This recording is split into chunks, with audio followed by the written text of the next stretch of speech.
m'appelle Babacar Ndiaye, je suis le président de la première association de rollers du Sénégal.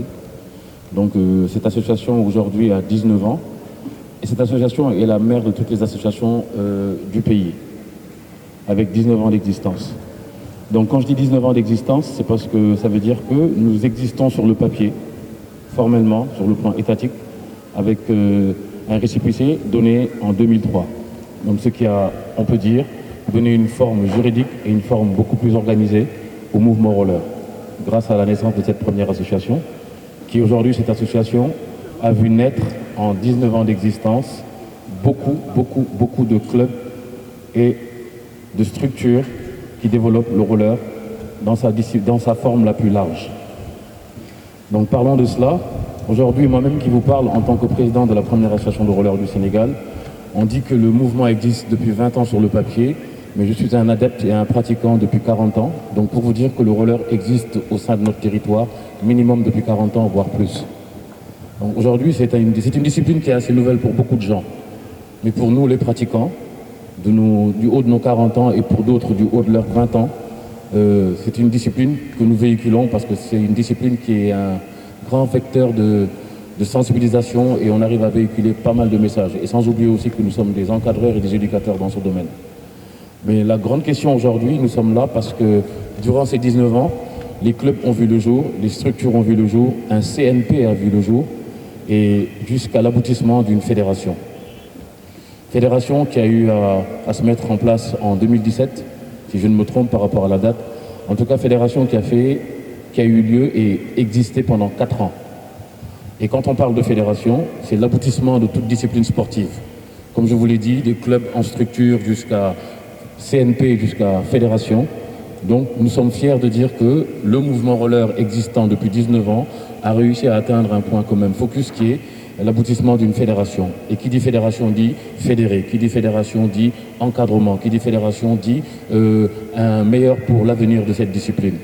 Mais malencontreusement, nous avons été confrontés à une situation déplorable. Parce que qui dit fédération dit toutes ces choses que j'ai citées au préalable, mais ça a été le contraire. Ça a été un moyen de diversifier, un moyen de séparer, un moyen de réduire presque à néant le travail que nous avons eu à faire depuis quand même 19 ans, facilement. Mais bon, des bonnes choses ont vu le jour quand même durant ce règne de ce bureau, pendant ces 4 ans. Des bonnes choses comme quoi, pendant 19 ans, nous avons organisé, nous avons entraîné, nous avons organisé des événements sur le plan national, ce qui a fait que les jeunes ont pris cette chose au sérieux. Et quand cette fédération est arrivée, nous avons eu la chance de participer une première fois à un championnat du monde où nous avons été titrés en ayant un double record, un record mondial battu par notre consoeur Awa Baldé en Chine en 2017 et un record battu aussi par Dame Fall qui a eu un 1m58 et c'est quand même de gros records. Nous avons été double champion du monde en 2017. Ce qui a été réédité en 2019 par la même championne Awa Baldé qui bat son propre record et Dame Fall aussi qui reste toujours champion du monde mais un record qui maintient avec son homologue français. Pour vous dire que nous avons des titres de champion du monde. Quelque chose que pas mal de gens ne savent pas sur le territoire. Et je pense que même vous, nos partenaires journalistes, il y en a pas mal qui ne le savent pas. Donc ce genre de conférence de presse nous permet de dire les choses que nous devons revendiquer avec la façon de faire, sans oublier aussi que c'est un moment pour communiquer sur les titres que nous avons, parce que nous devons donner une certaine forme de visibilité, mais très propre à notre discipline. Aujourd'hui, nous sommes là parce que nous avons eu à faire des élections, donc une AG élective au mois de juillet, et il se trouve qu'à la sortie de cette élection, les résultats ont été annulés. Quelque chose d'extraordinaire. Quand je dis extraordinaire, c'est vraiment dans le bon sens. Pourquoi? Parce que jamais une élection sur le plan fédéral n'a été annulée sur le plan national, ici au Sénégal. Jamais, au plus grand jamais.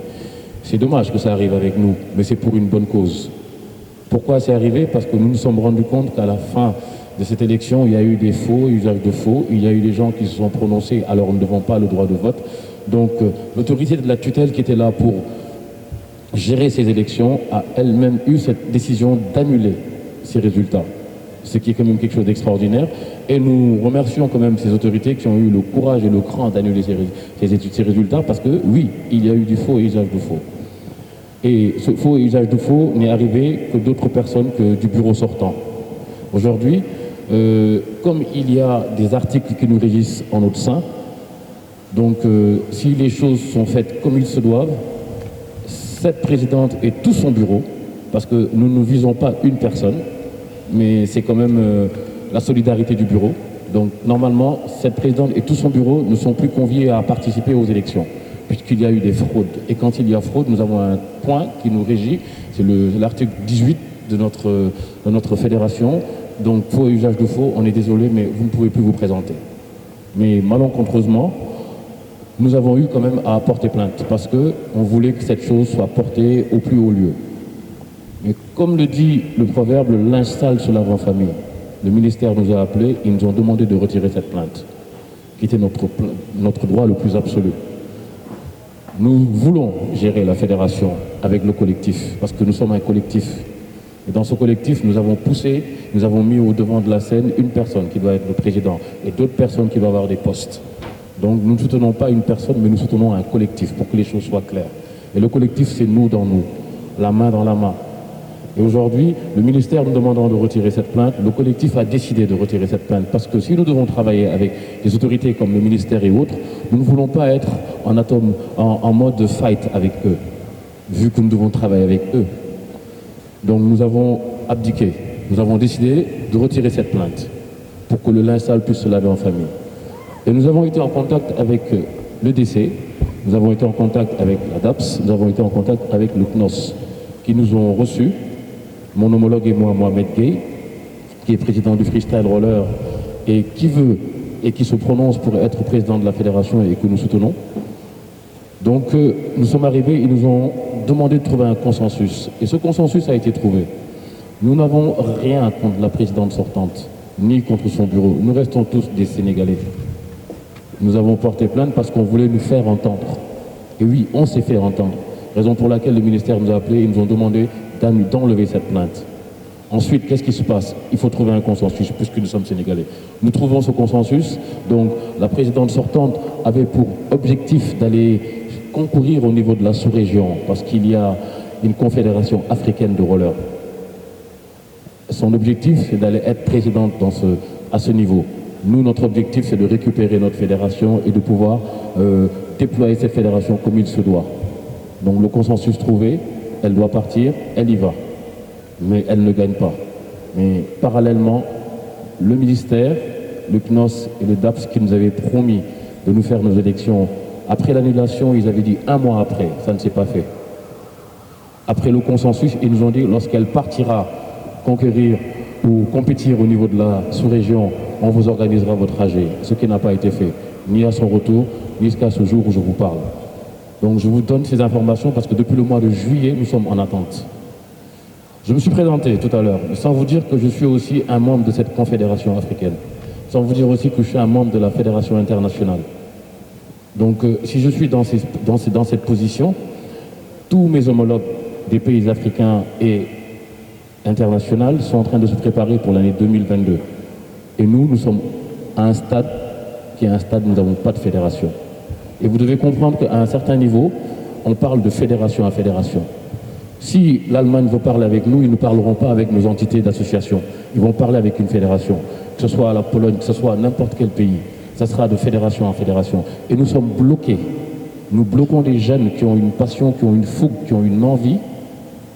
Parce que être champion du monde, ça incite tous les jeunes qui sont dans ce pays à se dire que c'est possible d'être champion du monde. Et pour être champion du monde, il faut travailler. Il n'y a que le travail qui paye. La tricherie ne mène pas à la première place. Donc nous avons un bon créneau, un bon facteur pour développer cette jeunesse et il est poussé à aller de l'avant. Mais nous sommes bloqués. Pourquoi? Parce que notre élection, nos élections, notre AG, traînent. Et pour quelle raison? Et malencontreusement, nous nous rendons compte que la présidente sortante est en train d'envoyer un programme 2022, est en train d'envoyer des affiliations, et ce qui est vraiment dommage, parce qu'il y a ampliation de nos ministères. Donc, ces entités savent ce qu'elle est en train de faire. Qu'attendent-ils pour réagir?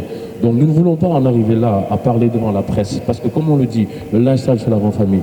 Nous le faisons pour prendre le peuple sénégalais en témoin, et vous-même qui êtes présents, nous vous prenons en témoin, parce que quand même, je pense que qui dit fédération, dit que chaque Sénégalais a un droit dans cette fédération. Ce n'est pas seulement les pratiquants qui ont une part.